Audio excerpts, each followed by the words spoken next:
All right. I might be taking a little bit different route with this. I'm going to take you back to 1979. I was 17 years old and went for my interview to get into X-ray school. Fortunately, that very same day, I had actually shadowed a cardiologist in Appleton, Wisconsin, and they put in a pacemaker that was this big. Kind of took up the whole chest. I go to sit down for my interview, and it's the director of the program and the director of the radiology department and a couple of techs. First thing they say to me, they look at me, I've got a little jacket on and a skirt, and they say to me, I hope you realize healthcare is not glamorous. And I was kind of taken aback. I did let them know what I had done that day, and I think that kind of made them back off a little bit. The interview went well. I did get into the program, enjoyed my 2 years of training. We were immediately put in the patient care world. It was a shock to all of us because we were all 17, 18-year-old kids right out of high school. The biggest thing that I remember beginning with X-ray school was the fact that everybody was hurting. Everybody did not want to be there. You learn as you have more and more patient exposure that your patients need you. They want you to respect them. One of the things I learned in 1981 when I moved to the South, there was a language barrier. There were a lot of words I did not understand. I will share one with you. People have to pee here. And to us, Yankees up north, it sounded like they wanted to pay. So I'm like, what do you want to pay for? No, honey, I got to pay. And I'm like, what? And they're like, you're not from here, are you? Are you a Yankee? So I had to immediately learn how to interpret what they were trying to tell me, what their needs were. Let's go back to third shift, all alone, X-ray tech. I'm 20 years old, 500 miles away from home. I'm scared. I had a lot of help from the people in the emergency room back in those days. We were a team. You learned how to work together. And, you know, I'm ancillary services manager, okay? Ancillary services are everything but nursing.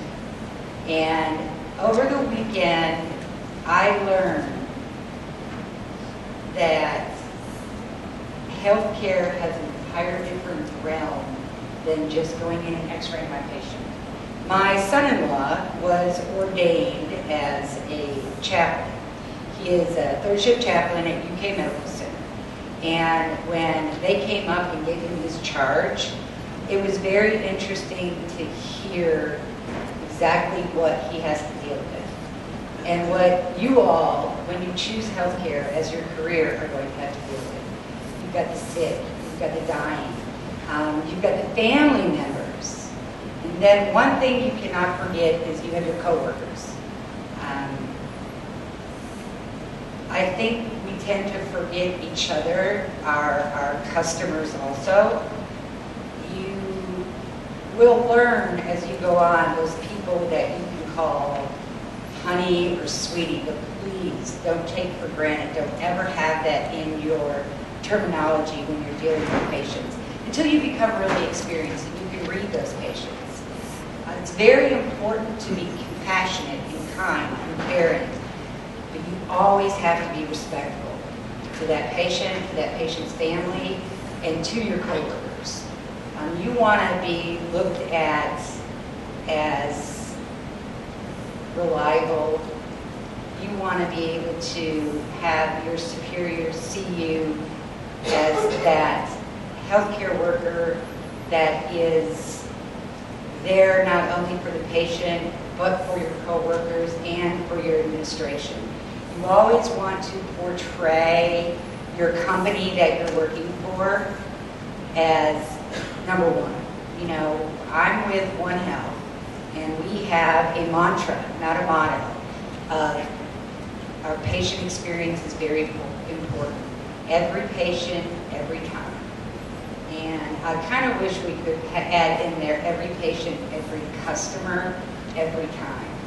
If we go that extra step, and when I'm in interviews with potential employees, one of the things we ask is, what is that ultimate patient experience that you want to deliver to our customers?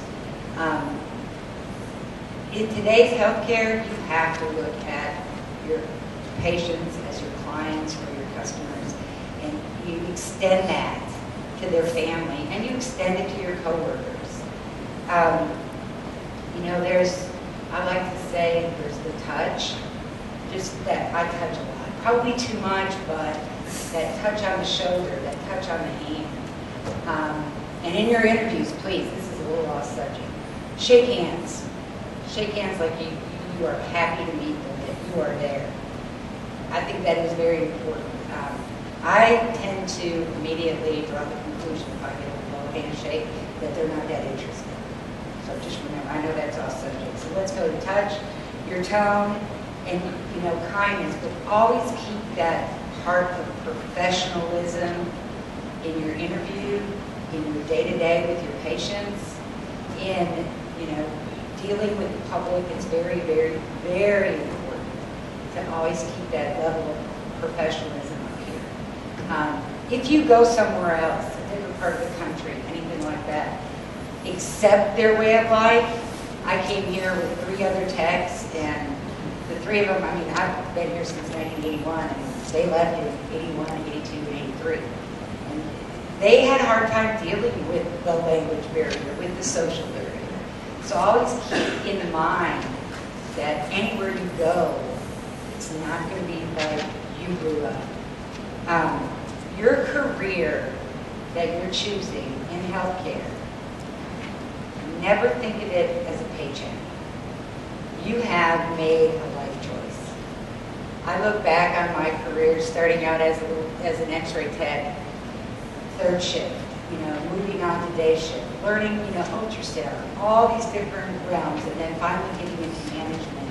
And I look back at my career and I had no regrets.